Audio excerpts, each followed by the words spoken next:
salam sejahtera bagi kita semua di dalam nama Allah Bapa, Anak dan Roh Kudus.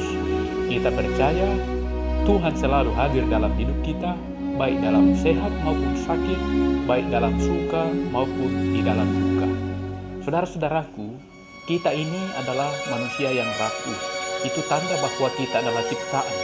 Dan di dalam kerapuhan kita itulah kita sadar dan tahu bahwa kita selalu membutuhkan Tuhan. Karena kita rapuh, karena kita ciptaan, maka kita pasti lemah. Bahkan kita pasti akan mati.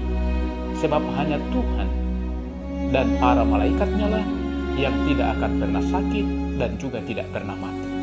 Sebab itu, sakit dan juga mati adalah bagian dari hidup kita. Bedanya adalah karena di dalam sakit dan di dalam mati kita dijamin oleh Tuhan. Saudara-saudara, belakangan ini penyakit yang paling marak dan ditakuti oleh kita semua adalah COVID-19 atau virus Corona 19. Penyakit ini atau virus ini sama dengan penyakit yang lain. Tetaplah penyakit yang membuat kita sakit rentan. Tetapi yang membuatnya berbeda adalah karena penularannya begitu gampang dan cepat. Itulah sebabnya kita menghindari penyakit ini. Itulah sebabnya kita menjaga diri agar tidak mudah kena penyakit ini. Itulah sebabnya kita mengikuti protokol kesehatan. Tetapi apabila kita terkena penyakit ini, maka sama saja dengan kondisi yang lain. Kita tidak perlu menghukum diri sendiri dan kita tidak perlu menghakimi orang lain yang sakit. Sebab tadi jelas bahwa kita ini ciptaan yang rentan dengan penyakit.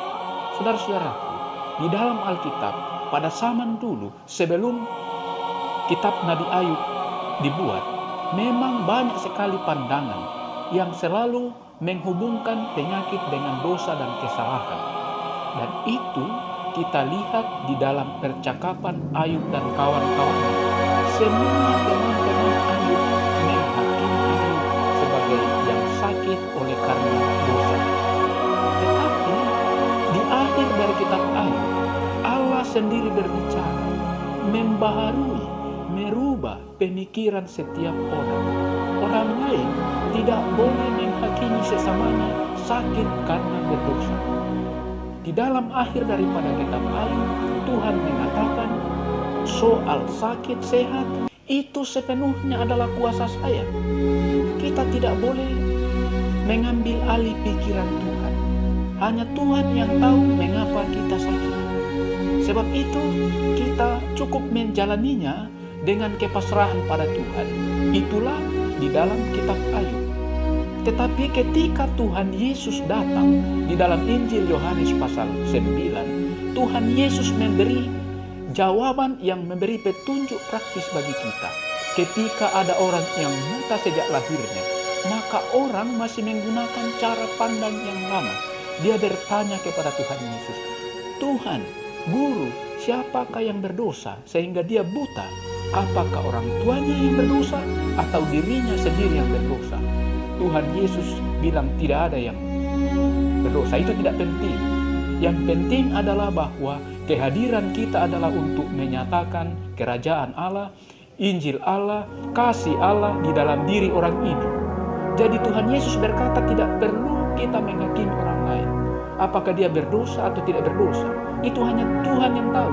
Tugas kita adalah bersolidaritas, mengasihi orang yang sakit itu, membantu orang yang sakit itu, menyemangati orang yang sakit itu, mendoakan orang yang sakit itu, supaya ia dikuatkan, supaya ia memperoleh kesembuhan. Dan dengan kesembuhan itu, nama Tuhan dipuji di dunia. Tidak ada orang yang sembuh tidak bersuka cita. Tidak ada orang yang tidak sembuh tidak memuji memuliakan Tuhan. Karena itu saudara-saudara, jika ada di antara kita dan saudara-saudara kita yang sedang sakit apapun, bahkan jika harus terserang oleh virus corona, maka jangan kita menghakimi. Sebab kita sama-sama ciptaan.